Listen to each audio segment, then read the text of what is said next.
Se tem uma coisa que o Dia Mundial do Rock nos lembra é que esse gênero musical nunca foi apenas sobre som, sempre foi sobre imagem, presença e aquele impacto visual tanto nas roupas como nos cenários. No episódio de hoje, a gente vai trazer um pouquinho diferente, vai focar em uma única banda e como ela usa essa estética que se tornou universal. As jaquetas de couro, aos detalhes que definem quem somos, vocês estavam falando sobre o estilo como a Metalhead. Eu sou a Sudolenga e aqui exploramos a moda e o peso do metal. Um espaço criado para mulheres que cresceram no mosh, mas hoje dominam o mundo com uma estética mais autêntica e cheia de história.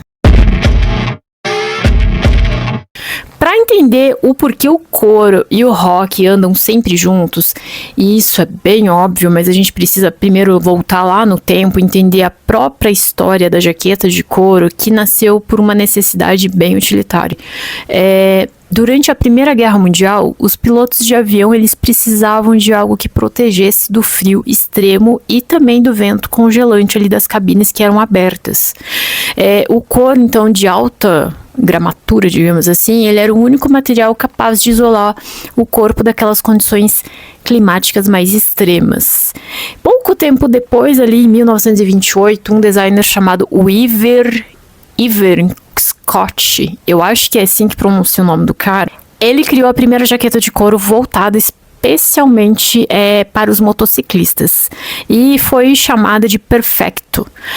Aquele modelo clássico com zíper diagonal que a gente conhece até hoje. Inclusive a minha tem esse zíper que eu tô falando aqui, que é aquele mais diagonal, que é mais pra cá, né? Não fica exatamente no meio, ele fica na lateral. É uma Perfecto, mas eu acho ela perfeita.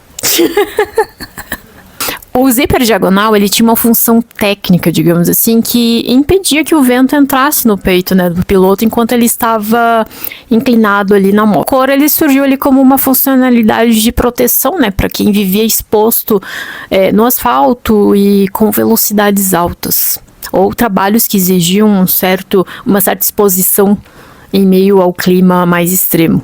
Entrando ali na década de 50, 60 mais ou menos, o cinema de Hollywood acabou transformando essa peça em um símbolo de rebeldia. E eu lembro que no episódio passado, para quem assistiu, eu falei muito de como o teatro, o cinema antigo, traz vários elementos que foram abraçados pelo público mais rock and roll, né? Então, para quem viu o episódio passado, eu falei sobre as mulheres lá no teatro, elas abraçarem peças, né? Meio que tomarem, digamos assim, para elas algumas peças masculinas e de como isso também veio para o nosso estilo mais rock and roll. Para quem não assistiu ou não ouviu, no YouTube eu vou linkar aqui. Spotify foi o episódio anterior, acho que vale a pena conferir esse episódio que eu trouxe bastante conteúdo legal. Então ali nessa década de 50 e 60, o jovem conhecido como Marlon Brando e também o Elvis, eles acabaram abraçando essa peça para eles. Mas o casamento definitivo entre o couro e a música pesada aconteceu mais por volta dos anos 70 na Inglaterra, principalmente por conta do Judas Priest. Então agora a gente entrando aqui no nosso universo, Judas, ele surgiu ali na cidade de Birmingham, um polo industrial britânico cinzento, cheio de fábricas, aquela barulheira de metalúrgica, ferro batendo. Para quem ouviu meu episódio de Heavy Metal, eu falei bastante sobre essa fase do surgimento do metal. E o conteúdo das músicas também acompanhavam esse cenário, né? O Judas, ele trazia letras que pareciam ter saídos de filmes de ficção científica e um futuro distópico. Eles cantavam sobre vigilância global na clássica Electric Eye, algo super atual, inclusive, né, com a tecnologia dominando aí, que a gente sabe muito bem como é que a gente está vivendo hoje em dia. Criaram ali um personagem que salvava a humanidade com a Painkiller, e eles também falavam sobre o peso de viver nas ruas e desafiar o sistema em Break the Law. Era um universo de pura força narrativa nas letras, né, que um som pesado que exigia respeito. Porém, no início da carreira, a imagem deles não combinava nada com esse peso das músicas, né?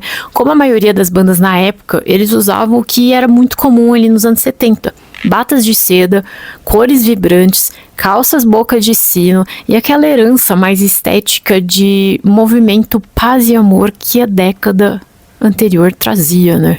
Então foi aí que o vocalista, o Rob Halford, pensou, cara, isso tá muito desconexo. E percebeu que entre o que as pessoas ouviam e o que eles viam no palco, ele percebeu que não tava fazendo sentido. Então, assim, que nem eu sempre trago nos meus conteúdos, você vai no show do Judas, se você vai ouvir aquelas músicas deles e ver eles de bata, de roupinhas coloridas, você fala, cara, mas não tá batendo a informação, tá um negócio meio esquisito aqui. Imagine isso no começo da banda.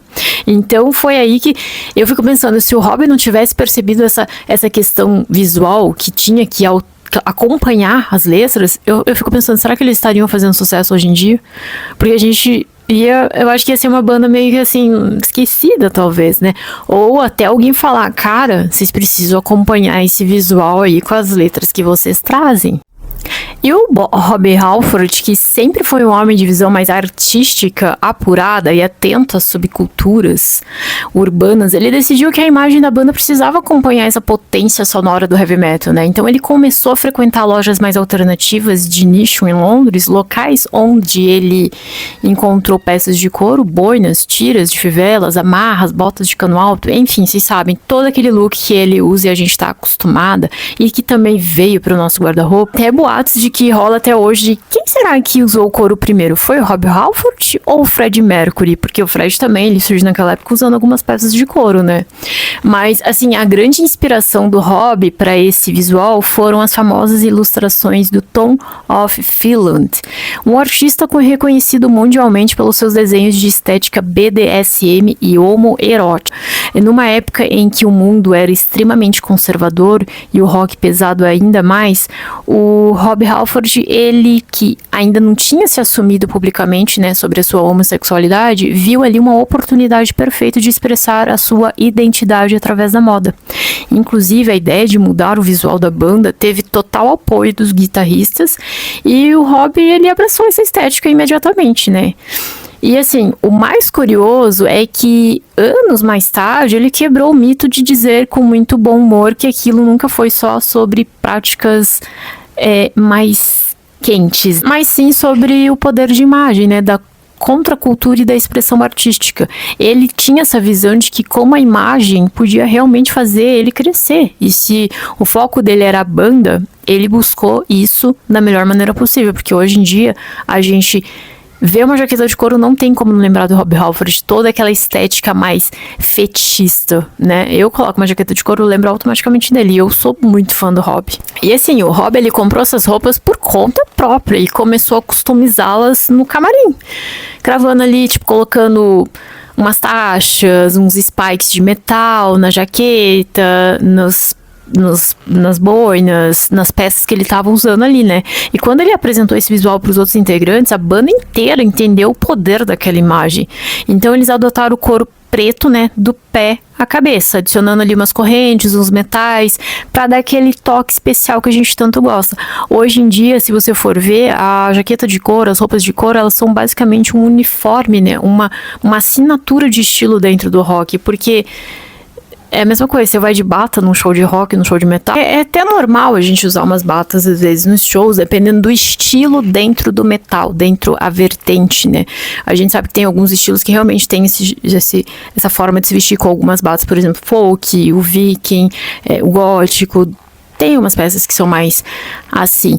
Mas quando você vai num metal mais extremo, num heavy, num death, é sempre o couro, é sempre aquela coisa mais para trazer uma atitude, né, pro nosso visual, um peso, assim. Então a gente sabe a diferença e a gente sente a diferença. Até, inclusive, eu já falei que quando a gente coloca certas roupas, a gente muda até a nossa postura, a nossa forma de parar, a gente se sente um pouco mais, não sei a palavra certa, mas assim, a gente, sei lá, a gente parece que se sente um pouco mais de algo ali, entende? Eu esqueci a palavra. E em entrevistas, né, o Rob, ele e os integrantes sempre reforçam que aquela escolha visual não era um capricho só estético e vazio, né?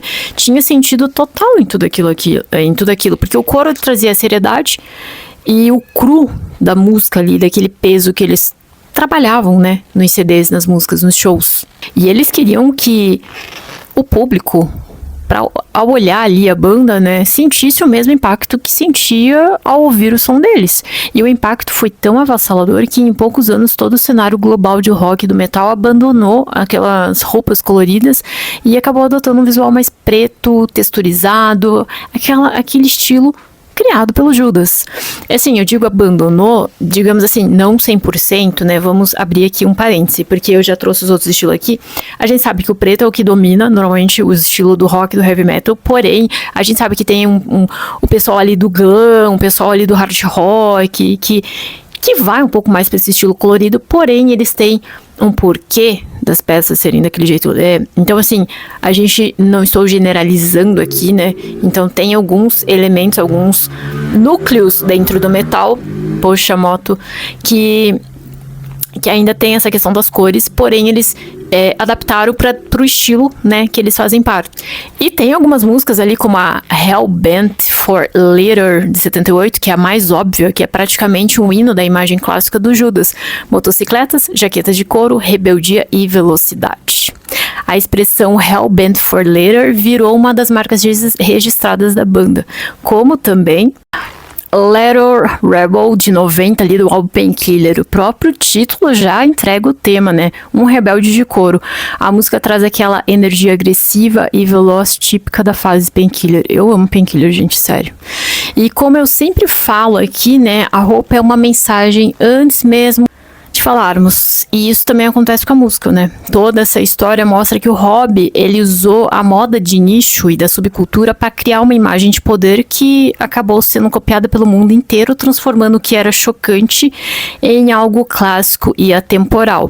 Quando a gente fala atemporal, é porque assim, pode passar anos, décadas, entra moda, sai moda, aquilo ali dá para usar sempre, ele encaixa para todas as fases, todos os anos, independente de onde você mora, vive, onde vai, é porque funciona. E essa estética foi tão forte que cruzou as barreiras de gênero, né? Porque logo em seguida, as pioneiras como a Joan Jett e a Lita Forte e a Doro também, elas perceberam que o couro e os metais também traduziam essa força das mulheres na cena, adotando jaquetas, calças de montaria, cintos com fivelas, para comandar os palcos ao redor do mundo.